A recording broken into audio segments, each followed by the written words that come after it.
Hi everyone, thank you for coming to today's session. Today I want to talk about relapse prevention planning. Some psychiatric symptoms vary in how intense they are over time, but when symptoms become severe, this is known as relapse. How do relapses even occur? Does that mean Andy will be sick forever if he has one?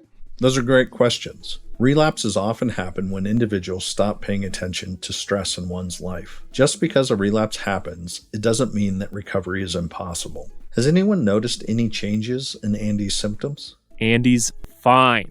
He hasn't had any relapses. Even if he did, it would be in the past, so it wouldn't matter. That's a lie. I think Andy had a relapse 2 days ago because he was acting the same way that he was when he had his first episode. I understand that relapses may be in the past, but it can be very helpful to plan in advance for a relapse. Relapses are likely to occur when people are under more stress, stop taking their medications, or use alcohol or drugs. Andy, you see? This is why I tell you to take your medication. He doesn't take it all the time. I've caught him hiding it under his mattresses almost every day.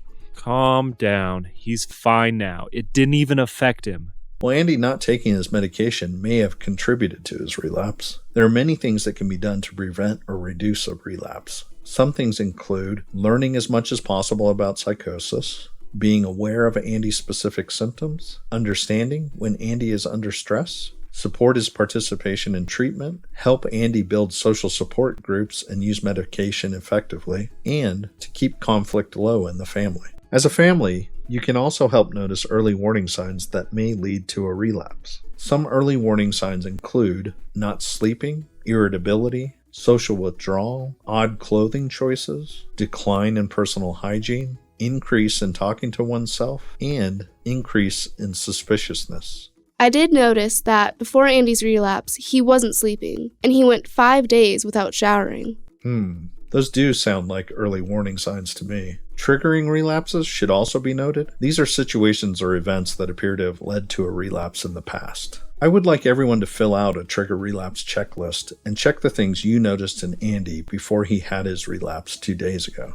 Are there any other ways that we can prevent Andy from having another relapse? That's an excellent question, Marissa. Creating a relapse prevention plan can help avoid a relapse. What is a relapse prevention plan, Doctor? A relapse prevention plan is a plan on how to respond to warning signs early and effectively to minimize the need for hospitalization. I would like everyone to fill out the relapse prevention plan together as a family. Again, Andy looks fine to me. He doesn't need any relapse plan because he hasn't had any relapses. I think we should still create this plan in case Andy ever does need it. I agree, Mom. I think one warning sign we need to look out for is when Andy gets irritable and begins to argue with us over small things. He also doesn't sleep until 3 a.m., and he always thinks people are watching him. I think one important trigger is all the stress from school and his upcoming exams. He also refuses to clean around the house, and if I bring this up, it triggers his anger. If these things happen, I think we can give him some space to calm down. You're all doing great. Now, Andy, what are some coping strategies that you think you can use? I don't know. Maybe talk to my mom when I think someone's watching me. That is an excellent coping strategy. Is there anyone you would like to help you during this time? If so, what would you like them to do? I don't know. Would you like your mom to help you in any way? My mom can tell me when I'm being irritable after I've calmed down. You're always being irritable. That's impossible. Lucas, don't say that to Andy. I can definitely do that for you, Andy. Now, Andy, who would you like to be contacted in case of an emergency? I think it would be best to contact either me, Aubrey, or your doctor. I agree. You have now completed the relapse prevention plan for Andy. I would like you all to stick with this plan, and then we can reevaluate it if needed.